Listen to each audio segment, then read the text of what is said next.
Good morning, Pookies. Welcome back to Who Got Time. Yo, it's cold out here. Let's just not even dwell or make believe. It's 3 degrees out here in the Northeast. Super Bowl weekend. I don't care who's playing. I never do. I'm here for the halftime performances. Oh my God! It's Black History Month. I'm going to get into all the goodness that is Bad Bunny. Anywho, that's not what we're here for. Southern Charm. I had to pause for effect. Southern Charm, this episode was stupendously, immensely satisfying and fantastical. Oh, say hello to my producer. Hi, Maxine. She says hi, y'all. Anywho, my producer and I were discussing Southern Charm because she's caught up, like she pays attention, it's her job. And Whitner, Whitner for the win, right, Maxine? Yeah. We love Whitner. Whitner's ability to be Southern but be normal-ish. So self-aware, delightful. Also, Whitner, my daughter's single. Email even. I'll give you her information.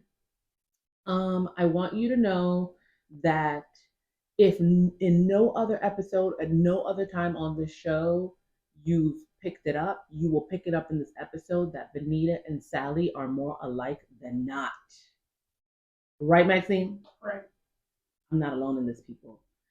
The car ride to Itchy Grass Plantation Farm, it's not a plantation, I take that back. Estate compound was so revealing. Venita in the vehicle with Rodrigo and Austin, she's salivating for the tea and the tomfoolery and the fuckery. And it's kind of whack, right? Even when he calls, or Sally calls his car or him, excuse me, and he's like, talking about whatever. She needs corroboration for her nonsense. We're gonna get to that. Benita going, you got to get off the phone because I need to hear that. Like, relax, girl. It's a long car ride. You go get the tea. Sometimes when you're not that thirsty, it comes to you, right? The car ride with Sally and Charlie and Molly, also Molly for the win. Molly, let me tell y'all something. We're gonna rewind a little bit. We're gonna jump backwards before we go forwards. Molly and Sally going to that spa where Sally presents the following theory. I believe that Venita was trying to break us apart. And there's reasons why I believe that. Don't you agree? She lists the reasons. Molly sits back and goes, perhaps. Yeah, you could be right. We already know that Molly lets us know in the confessional she feels like the only reason why Sally is now trying to hang out with us because ain't nobody else rocking with her. She mad at Charlie. Benita's not rocking with her. What's her name? The woman who's about to drop her baby. What's her name? Madison is busy, growing a person. Who else she got?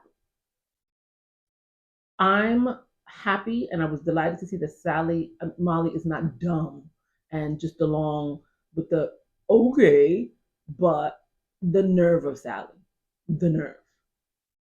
So it was Vanita's plan all along. Vanita's just a gossipy, queen. That's all. She's just a gossipy, chitty chatty, in people's business, talks too much, gives opinions when they're not asked, kind of little girl, because she moves like a little girl that way.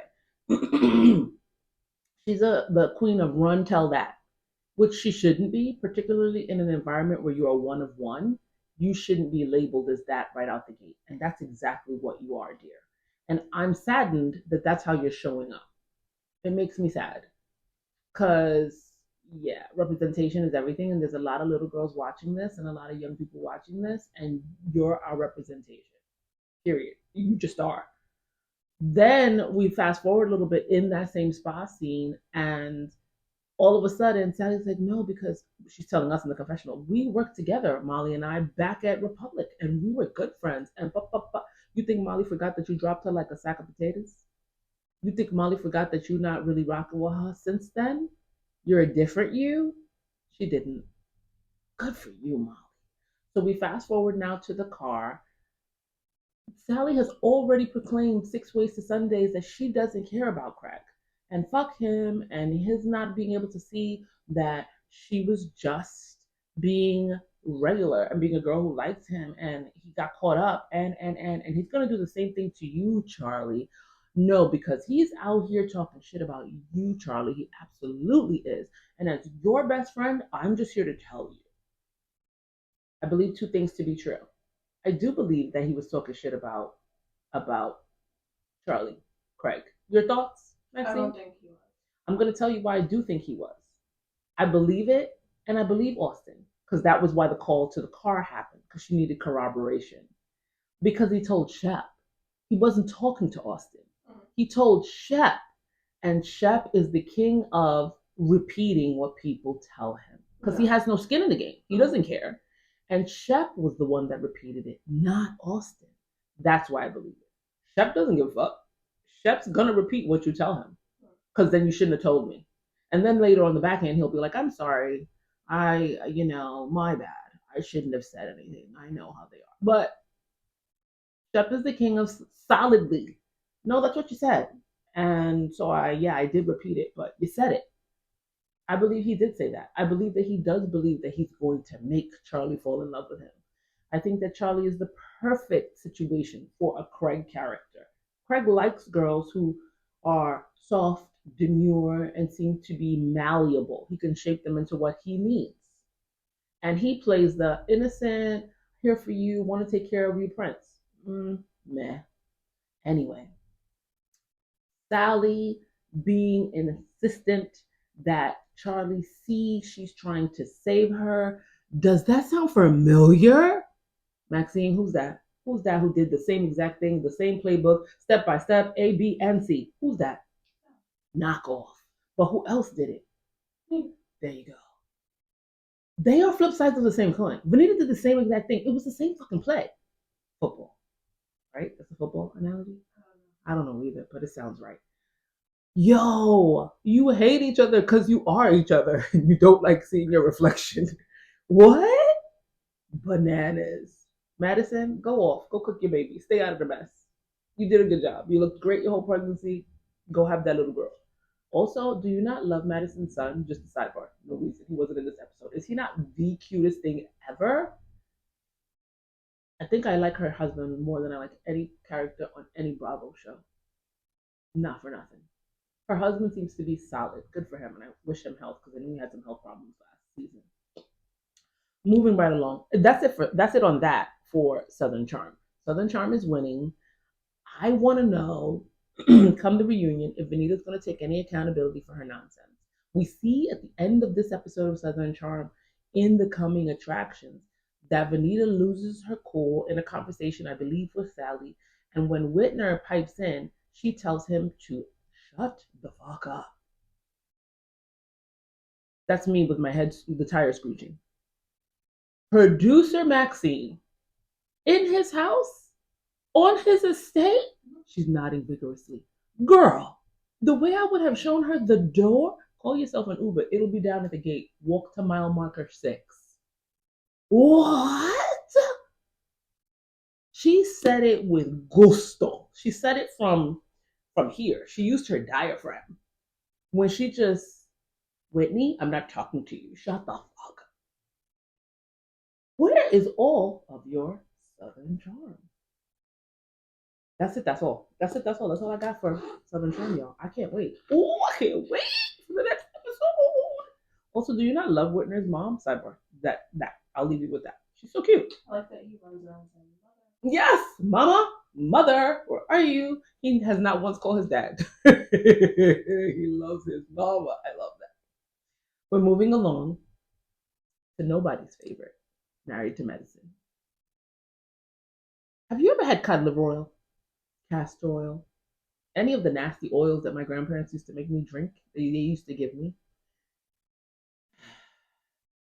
That's what Married to Medicine represents in my head. It's like drinking cod liver oil. The cod liver oil of Bravo? Yeah. And then you belch, and the taste and the flavor and the scent of the oil comes back up. It repeats on you throughout the day. That's the old school condom. Well, now they have fish oil pills and things, but back in the day, yeah, hmm they're gross. Dr. Jackie, get off this goddamn show. You don't want to really tell people like it is. You put in fake prayer hands over people because these people are not worthy of what you talking about. No, we got to be at peace and we love each other. No, we don't. No, you don't. Cut it out. Dr. Contessa, she kept it at least middle of the road with her. You know what? Look, come on. We're friends. This is the sister circle. Let's work harder to keep it together. Toya,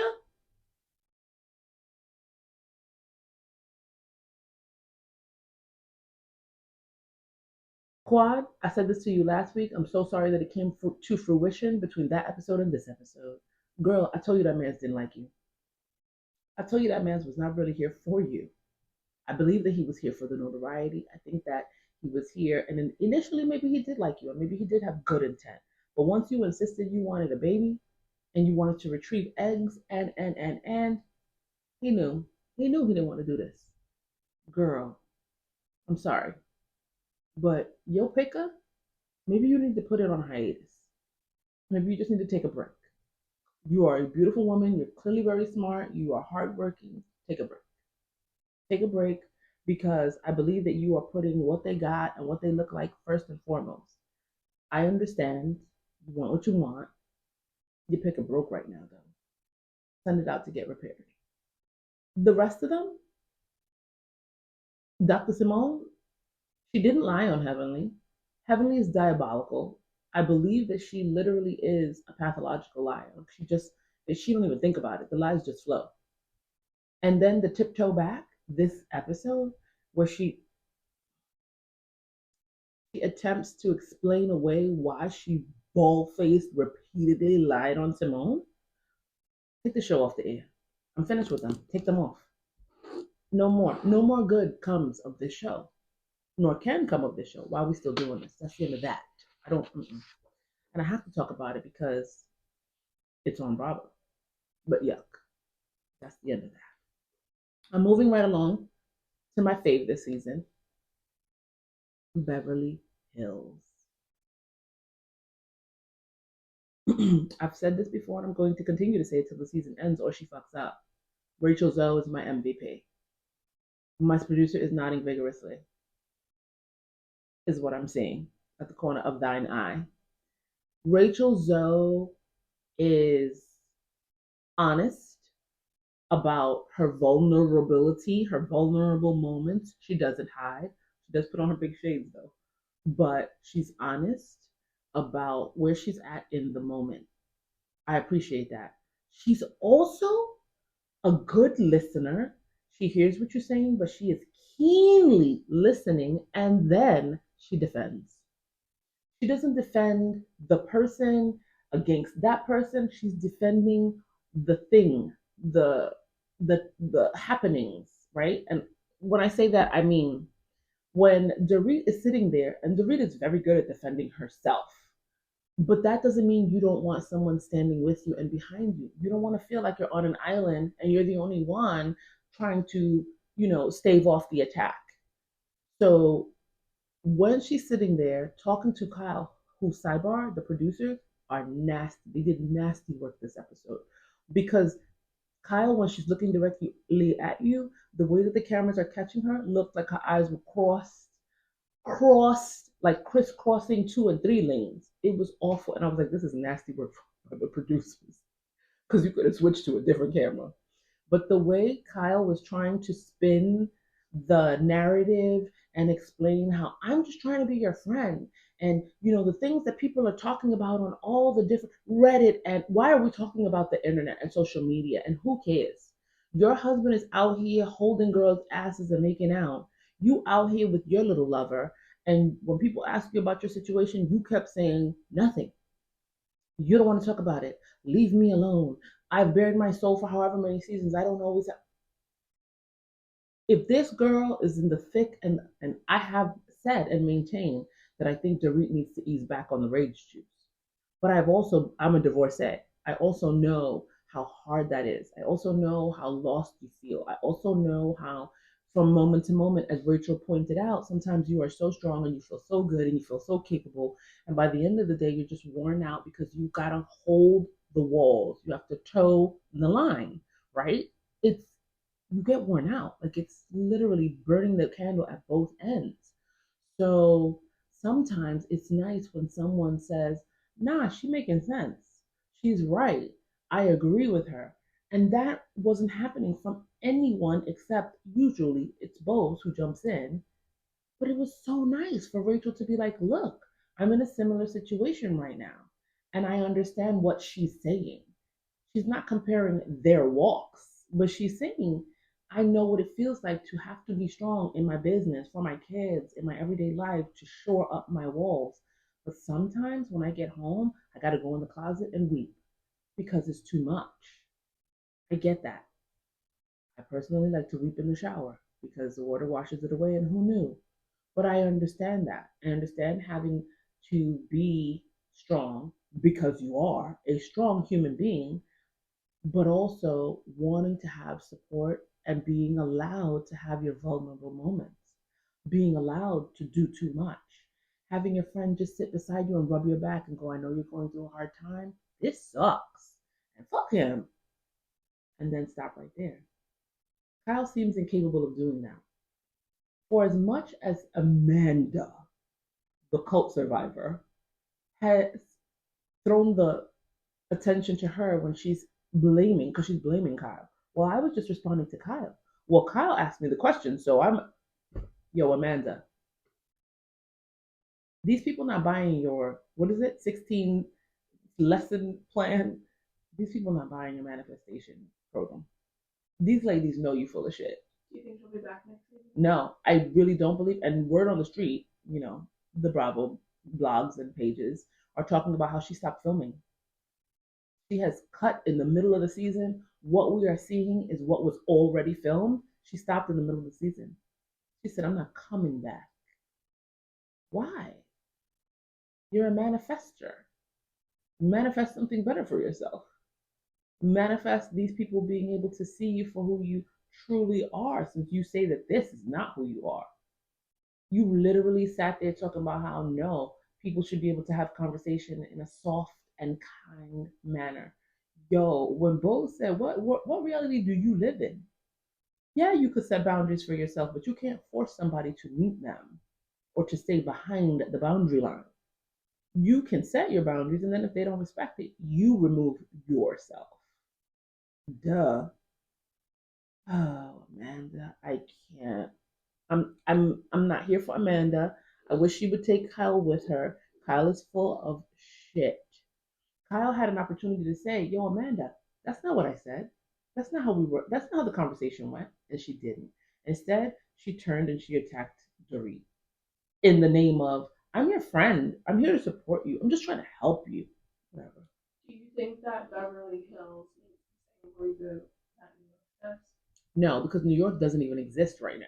That's what I mean. No, no.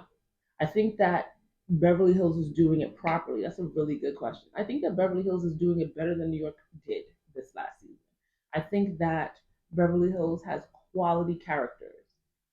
I believe that Jennifer Tilly is a fantastical addition. Do you not? I do. I love Jennifer Tilly. I think that Bose is amazing. I also think that you need a Dorit, and Dorit needs this show right now. I think that Rachel Zoe, fantastical. I think that Erica Jane is doing it right. Erica sat at that dinner, which was supposed to be for her birthday as well, and was like, nah. When Amanda started talking her shit, she was like, no, no, ma'am. What are you talking? Like, no. She too spoke up. She wasn't as forceful or forthright. She wasn't as upfront and leave my girl alone. And I think that Dorit wants some of that, right? And I feel like that's why she's mad with Erica, because you're going to see in coming episodes where she claps back at Erica. She did it at the dinner table. She was like, Erica, please shut up and let them talk. This is not about. Dorit is tired of you not defending her. And sometimes we don't want to hear you say, I was supportive of you. I was just minding my no, sometimes we want to hear you say, nah, she right, leave her alone. Or how about you get off her back? None of that is happening. But Erica showed up, and Erica spoke up when Amanda was trying to drop bullshit on the table and call it an amuse bouche. So no, I don't think they need a complete overhaul. And speaking of New York, just as we segue for a second, because that was a fantastic conversation. What the hell is going to happen to New York? Are they never bringing it back? Andy Cohen? Well, allegedly, the rumor on the street was that New York was going to bring back some of its OG cast, right? Sonia, Ramona, etc. Please no. But it's just come out that Sonia, Ramona, and Jill have just signed on to do a new show on E coming out. The older ones. Spring. Yeah. Okay. Well, I need them to bring back the model with the hot sauce for New York and the model with the hot sauce. Oh, and I mean, I liked Psy. She was interesting sometimes, but none of the rest of them were worth it to me. It did need a reboot. I just want you to bring it back, and instead of rebooting it and bringing it back the way that you should, because I better not ever see that girl, Bethany. I don't want to see her. You decided to go to Rhode Island. We got Real Housewives of Rhode Island coming up. Supposedly it's so good. Andy was touting it and pushing it on one of his Watch What Happens Live episodes. We'll see. Three of the cast members. They added they added the Australian. They look like Dolores. Oh. And they sound like Dolores. Well, they're not related to Dolores. But it is Rhode Island. You get surprises in Rhode Island. Is my point. I don't know. I'm gonna watch because that's what I do, and then decide. But we'll see. I need Kyle to get off this show. Do you think she's aged out? I don't think that it's an age thing because I do believe that Sutton is older than them. I don't think that it's an age thing. Sutton and Erica are the same age. Oh, are they? I'll take a sip on that one. Holy guacamole. That's sad. That's sad for you, Sutton. Sutton Brown. Okay, Sutton acts like a grandma, but I don't think that it's an age thing because I enjoy Sutton. I enjoy Jennifer Tilly, and I enjoy Sutton for her foolishness. Not that I really would like to be friends with her. Well, then I'll say this: do you think, as you talk about Married to Medicine, Beverly Hills and some of the characters that do you think that Bravo's having an issue with these cast members when they're in their late 30s, early 40s, and now they can't age gracefully with the franchise? I'm gonna say again, no, because you are focusing on age. Aging gracefully isn't it. That isn't the problem. These people and their personalities and their foolishness is the problem. That's why I said gracefully. It's them. But you know what the thing is? Oftentimes, when they pick these characters for the foolishness, right? So I get what you mean when you say age gracefully, because you would expect over a 10-year period on a program, you have mellowed, you have altered, you have learned. Which doesn't make for good TV. And the perfect example of that is Erika Jayne. Erika Jayne came in she was at the height of money. She was garnering fame, recognition, all those things. And then because of the doings of her husband, she started to spiral. Her career, though, ironically, her personal career it's at a steady level for her. She got to perform on Broadway. She got invited back and got to perform on Broadway because when she first got her invitation, we hit COVID. She got to go back and perform. She's still touring. Like Erika is still living a good life. So, with that said, then okay, I get the angle that you're approaching it from because she is aging gracefully and learning from her bullshit, apologetic about her past performances with people, cussing them out, carrying on, mean things, whatever. And still entertaining. And she's still entertaining and giving us looks. Just eat a burger though, because okay, enough, you're too thin now. Put a little weight back on. So happy for her. She has a boo. Like, come on. And he's a regular, degular dude. And she was on Watch What Happens Live the other night, and somebody asked her how did she feel about so and so talking about his Crocs, and she was like, I don't care. And Andy was like, what's your favorite thing about him? Somebody asked, what's your favorite thing? And she was like, he's unflappable. Like, he's just steadfast. And I was like, yeah, she needs that because she is a strong alpha woman. We also need someone behind us, supporting us, beside us, encouraging us, and taking our hand who is strong and not intimidated by that. Go off, Erica. If they could model how the housewives should evolve, I want more Ericas. I want more Bows. Because they're all, Bose is right up there. She's about to be 50. I want more of that. I want more. Because also, Rachel Zoe, these are not young women. These are women in the middle part of their lives who are now established in their careers. So most of them have children who are almost to adulthood or right in the middle, teens, but they are secure in what they've accomplished while finding their way for the second half of this program that we're calling our lives. Yeah, that's my rant on Beverly Hills. I love a lot of the cast. Not all, but a lot. Some of them they could go tomorrow. Pack they shit. That's that. Here's what I have time for this week.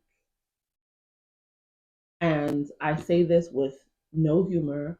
I'm so sad and so sorry.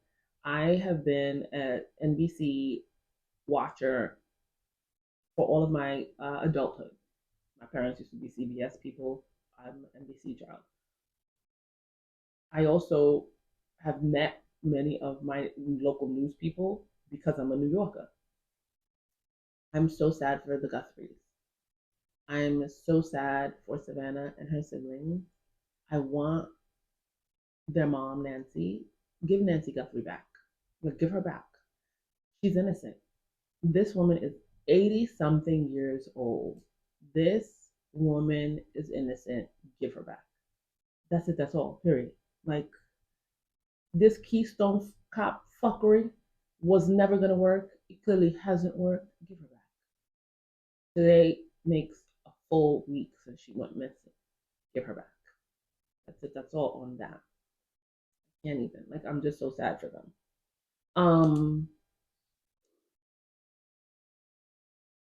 The fact that in the Bravo sphere there are people that have been found in the Epstein files.